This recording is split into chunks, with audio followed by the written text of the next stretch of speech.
Welcome sa ating YouTube channel, Main Chart Updates.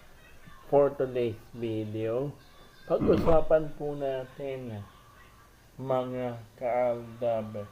Ito nga pong tungkol nga po sa mga isiniwalat ni Christopher Min sa kanyang programang Showbiz Now Na, kasama ang kanyang mga co-host na sina Wendell Alvarez at saka itong si Romel Sica.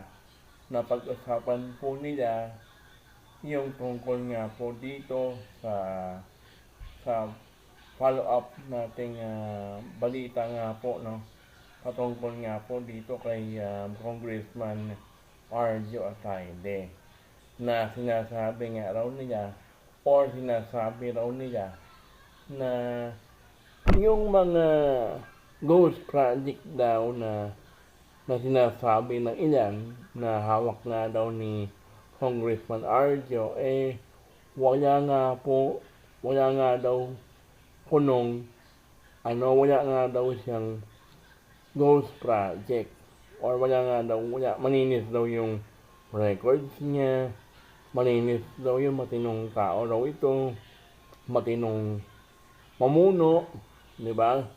O rin para bang maninis, sobrang para bang ginagawa nilang Diyos itong si Arjo, yung para bang dahil ba binayaran kayo at naglabas kayo ng peking ebidensya na sinasabi mong itong mga ipinapakita ko na mga photos na sinasabing patunay na wala nga pong ghost project, no? Wala nga daw ghost project. Paano mo nasabing walang ghost project, mga kaaldab? No? Paano mo nasabing walang ghost project? Sinabi na nga ni Madam Miss Joy Belmonte, di po ba, na yung mga proyekto daw na hawak ngayon dati ni Congressman, wala nga daw doon sa master plan nila. Tapos bakit niya binura yung poster o yung post niya ng Wow Builders doon sa kanyang Facebook page? Bakit niya binura? Tapos sabihin mo na walang alam, walang kinalaman si Congressman Arjo doon sa mga sinasangkot o doon sa mga anomalya na sinasabi ng Mayor Joy. Ibig sabihin, sinasabi mo lang yan na walang alam, walang kinalaman. Paano kasi nga binayaran kayo, di ba?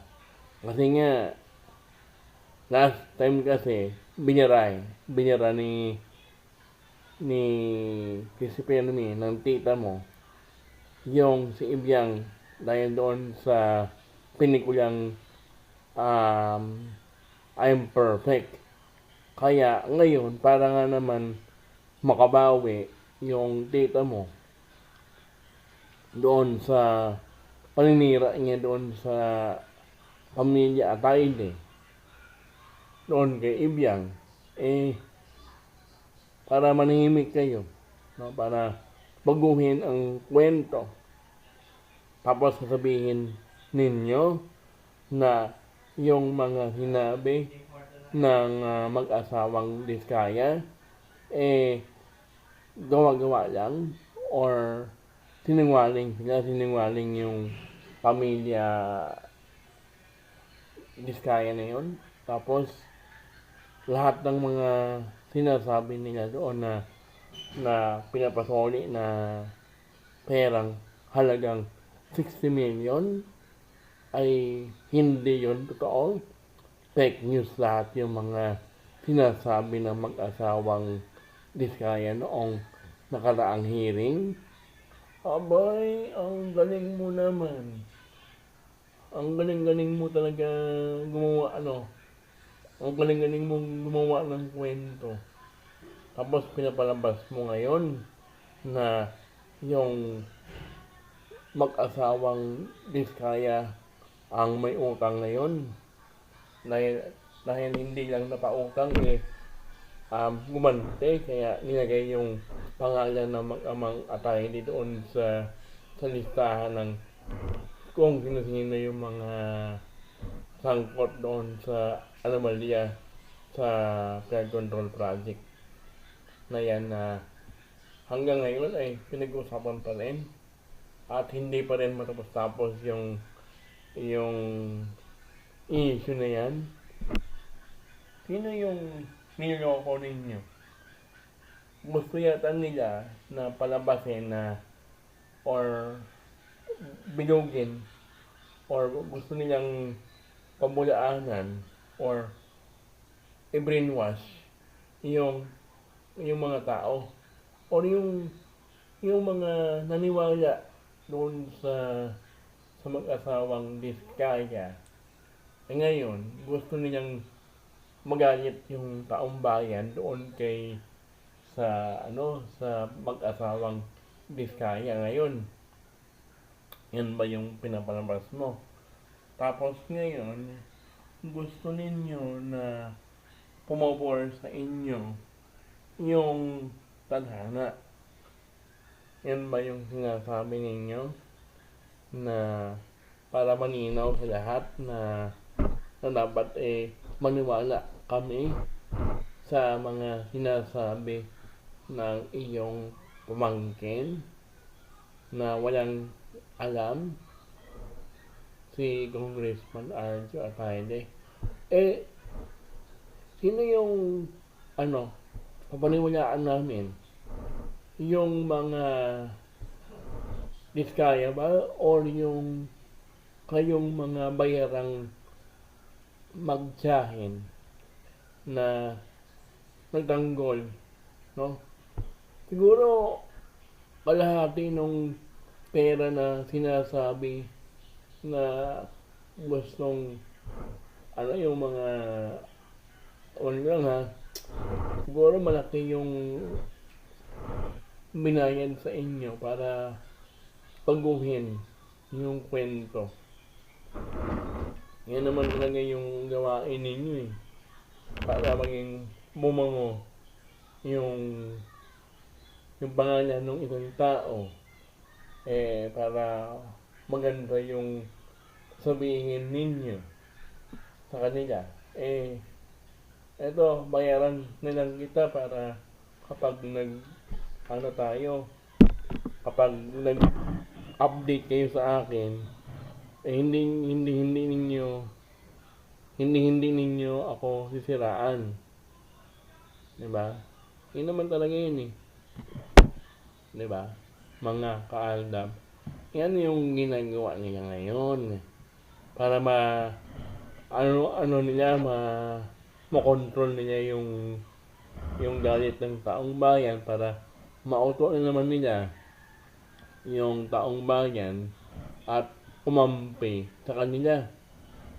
Diba? Para kumampi yung taong bayan sa mga corrupt na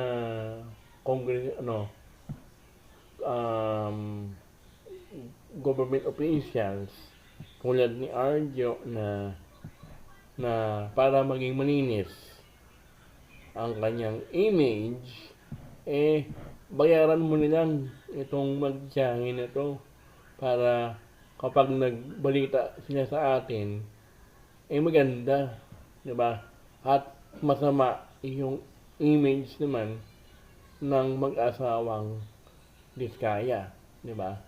Tapos sinasabi ninyo na ayan tuloy, ano ninyo, kakabintang ninyo. O, ano ngayon? Diba? Mali kasi yung sinasabi ninyo eh. O ano ngayon? O yung parang bang, wag naman sana kayong manuno sa punso. Yung mga ganon na mga salita na pagbabanta ba na sana ay hindi kayo makarma. O sabihin na natin ganun, parang yung mga sinasabi ninyo o yung kasong isampa sa mga sa mga government officials na sangkot doon sa flood control project, dapat daw isampa na lang daw, no, doon sa wag na kayo magdamay, diba? Or suluhin na lang daw nila yung kasong kinakaharap nila, yung mag-asawang Diskaya. Suluhin ninyo yung kaso na isasampa sa inyo. Parang ganon ang aking pagkakaintindi doon sa kanilang sinasabi rito. Ano ang inyong palagay? Maniniwala ba tayo na walang kinalaman ang pamilya Atayde sa mga flood control na yan? At pinapalabas lang nila na ang Diskaya couple ang mali. Akala siguro ng magtiyahing Christopher Ming at saka Jake Holson, maniniwala kami sa mga sinasabi ninyo para maging maganda yung image ng pamilya Atayde. Hoy, hindi kami tanga at bobo at bulag at bingi. Alam namin yung tama. Gusto ninyo na yung tama ay gagawin nating mali. Yung mali, gagawin nating tama. Tama ba yun? Tapos, yung mga sinasabi ninyo, puro kasinungalingan lang yan eh. Diba? Para kayong halata naman na binayaran kayo para magsalita ng maganda. Para siyempre, pampaganda ng image kahit na silang-siraan na sila sa taong bayan. Diba? Para, sabi ko nga po sa inyo na para maging fair, no? Or sabihin na lang natin na para maganda yung image ng pamilya Atayde, gagawa kayo ng paraan kahit na peke naman or gawa sa AI yung ebidensya ninyo. Paano ba yan? Kahit anong sabihin ninyo, andyan na yan, nangyari na, hindi na pwedeng baguhin at burahin yung sinabi ng pamilya Diskaya or mag-asawang Diskaya na si Arjo Atayde at yung kanyang ama ay kasali sa listahan ng mga korap na politician or mga korupsyon. Akala siguro nila kapag nagsalita sila na maganda, pabor na sa kanila yung taong bayan. Yun pala, lalo pang magsisinhi yung galit ng taong bayan. Diba? Gusto yata niya ng part 2 ng rally.